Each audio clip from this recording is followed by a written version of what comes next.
Awal permasalahan ini bermula saat wanita muda diduga anak Bribka Edi Purwanto tak sengaja bersenggolan dengan Dodi Tisna Amijaya, pengendara mobil yang berujung jadi korban pengancaman. Alih-alih menyelesaikan masalah putrinya yang terlibat kecelakaan lalu lintas dengan cara baik-baik, Bribka Edi Purwanto malah mengancam korban pakai sajam. Dodi Tisna Amijaya, pengendara mobil di Palembang yang diancam oknum polisi menggunakan senjata tajam menguraikan kronologi. Bribka Edi Purwanto melakukan pengancaman dan mengaku memiliki banyak keluarganya yang merupakan anggota polisi. Sementara korban pengancaman terlihat hanya diam mendengar ancaman tersebut.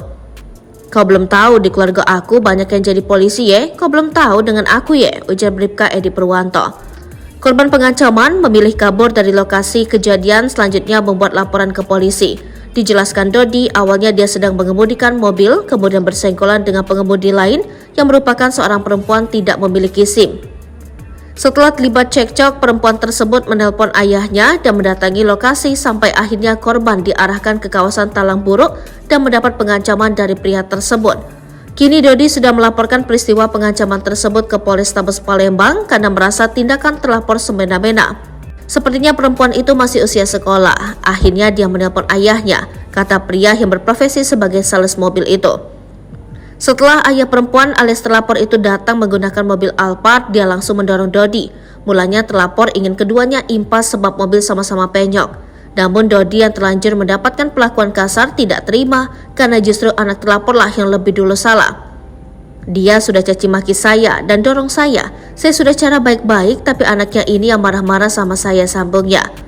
Dari situ terlapor semula mengajak Dodi mencari tempat menyelesaikan masalah dan diarahkan terlapor dan anaknya ke Jalan Talang Buruk. Dodi mengaku ia diiringi dua mobil yakni oleh mobil terlapor dan mobil yang dibawa anaknya. Setelah turun dan sampai di TKP, terlapor mulai menantang Dodi dan memegang lehernya sambil membawa sebuah senjata tajam di balik punggungnya. Dia ngancam pakai pisau bayonet. Awalnya saya tidak sadar ternyata dia sudah memegang itu di belakang punggungnya. Sambil nada mengancam, dia juga mencengkram leher saya. "Teman saya di dalam mobil merekam kejadian yang dia megang bayonet itu," ujarnya. Tak sampai di situ, terlapor juga mengaku bahwa ia kenal dengan banyak anggota polisi dan menantunya adalah polisi. Kini Bribka Edi Purwanto telah diamankan oleh Propam Polda Sumsel. Kabid Humas Polda Sumatera Selatan Kombes Pol Supriyadi membenarkan kejadian tersebut. Ia menegaskan Bribka Edi Purwanto telah ditangkap Propam Polda Sumsel. Supriyadi menegaskan tindakan yang dilakukan Bribka Edi telah mencoreng nama baik instansi kepolisian, sebab kejadian tersebut semestinya dapat diselesaikan dengan kepala dingin. Menurut Supriyadi, Polda Sumsel saat ini menyerahkan sepenuhnya proses hukum kepada penyidik Satreskrim Polrestabes Palembang. Kapolrestabes Palembang Kombes Haryo Sugihartono mengatakan Bribka Edi Purwanto kini dikenakan pasal 335 KUHP tentang pengancaman. Selain itu, kini Bribka Edi telah ditempatkan di penempatan khusus. Propam Polda Sumatera Selatan pun telah menjemput yang bersangkutan. Haryo mengatakan tersangka melakukan pengancaman menggunakan dongkrak kecil yang menyerupai sajam.